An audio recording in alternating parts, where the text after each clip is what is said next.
Baik, bertemu lagi dalam Malaysia Milih. Baik, seperti dijanjikan di talian ketika ini ialah Profesor Dr. Wong Chin Huat, seorang penganalisis politik yang sudah lama pun bersama kita di Extra Warni, terutama sekali sepanjang Malaysia Milih ini. Profesor, terima kasih sekali lagi bersama dengan kami. Terima kasih. Okey, Profesor, kalau kita lihat data daripada Huayan Policy Studies, Huayan Policy Institute dan juga Center for Malaysian Chinese Studies ini, sebentar tadi yang paling menarik bagi saya ialah apabila dalam kajian mereka mengatakan bahawa majoriti, lebih 50% responden tidak mahu membahagi-bahagikan, tidak mahu kiranya kalau ketika di tempat mengundi kelak ada dua kotak undi, iaitu kotak undi untuk parlimen dan juga DUN, keputusannya ataupun apa yang mereka pilih adalah parti yang sama. Okey, bagaimana ini akan translate kepada kestabilan politik, memandangkan kestabilan politik adalah antara perkara yang sangat dimahukan, diidamkan bukan sahaja oleh keseluruhan rakyat Malaysia, tapi in this particular adalah dalam kalangan pengundi-pengundi Cina juga, Prof. Pergi lantau abang cari penyu, berbuah tangan dari segamat. Borneo, India, China atau Melayu, cerit memilih negara selamat.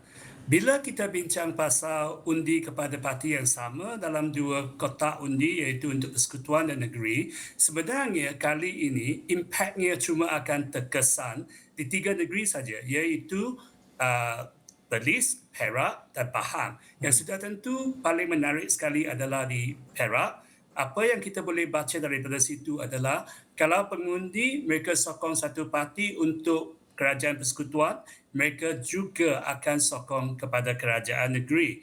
Dan ini menjelaskan mengapa strategi PH adalah untuk meletakkan Anwar sebagai calon di Tambun. Profesor boleh jelaskan secara lebih lanjut mengenai pemilihan Datuk Seri Anwar di Tambun dan juga apa kaitannya dengan sentimen pengundi Cina? Ya, apabila seperti yang kita tunjukkan bahawa kebanyakan pengundi Cina mereka akan menyokong parti yang sama untuk kedua-dua persekutuan dan negeri, ini bermaksud kalau mereka menyokong Anwar sebagai calon Perdana Menteri, maka mereka juga mungkin akan mengundi PH di negeri Perak. Itu adalah pertimbangan PH untuk meraih undi yang mengikut pemimpin ataupun dalam bahasa Inggeris coattail effect. Dan kalau kita lihat berdasarkan dengan kedudukan geografi, pengundi-pengundi Cina kebanyakannya berada di kawasan luar bandar dan juga suburban. Antara negeri-negeri yang banyak sekali kerusi pengundi Cina adalah di Pulau Pinang, juga Perak, wilayah Persekutuan dan juga Sarawak.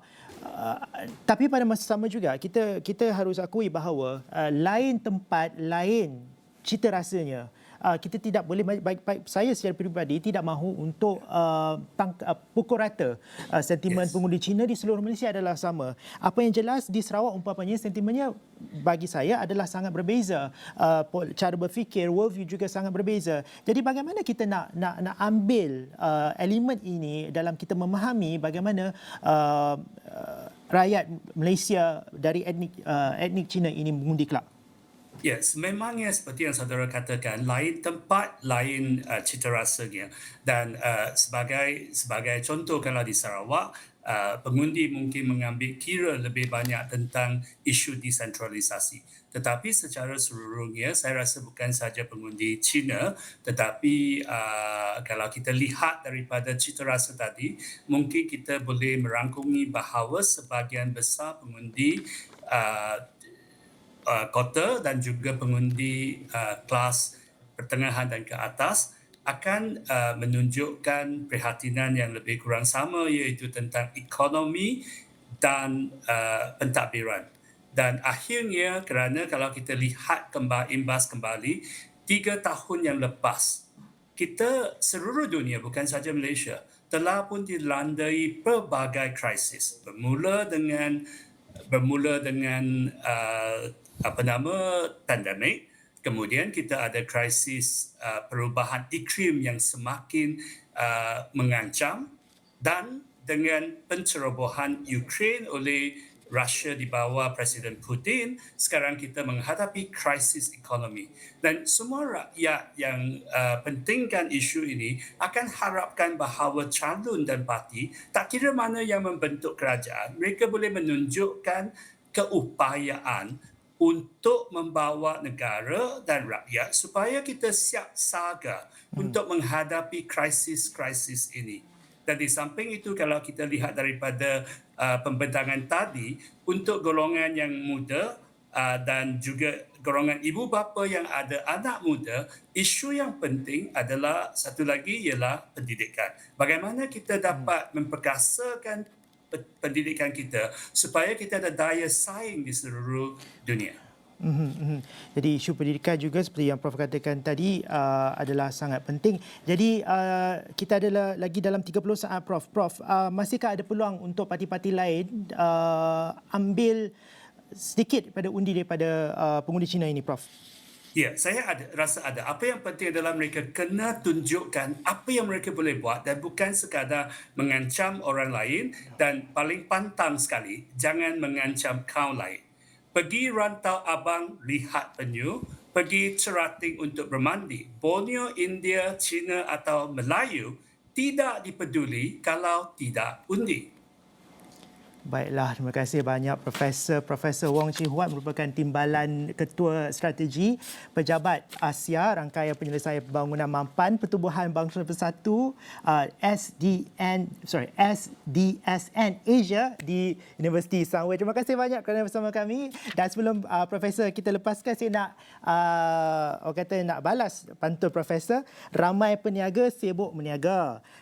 Parti politik juga duk sibuk juga ketika ini. Ramai peniaga sibuk meniaga. Parti politik juga sibuknya juga. Cerdik memilih amalan kita. Malaysia memilih pilihan utama. Saya rasa mungkin menjadi ikut saya punya pantun. Terima kasih banyak Profesor. Malaysia memilih jam 5 petang berakhir di sini. Terima kasih banyak Profesor Wong Chee Huat kerana bersama kami. Terima kasih juga rakan-rakan setugas di Melaka, iaitu Raja Hisham dan juga di sini Faris Daniel. Sekian sahaja. Mungkin saya boleh berpantun pada esok hari dalam Malaysia Memilih dalam menggunakan cara berpantun ataupun teknik berpantun yang lebih baik. Kita dinantikan dalam Malaysia Memilih. Saya Syamsan Johari. Jumpa lagi.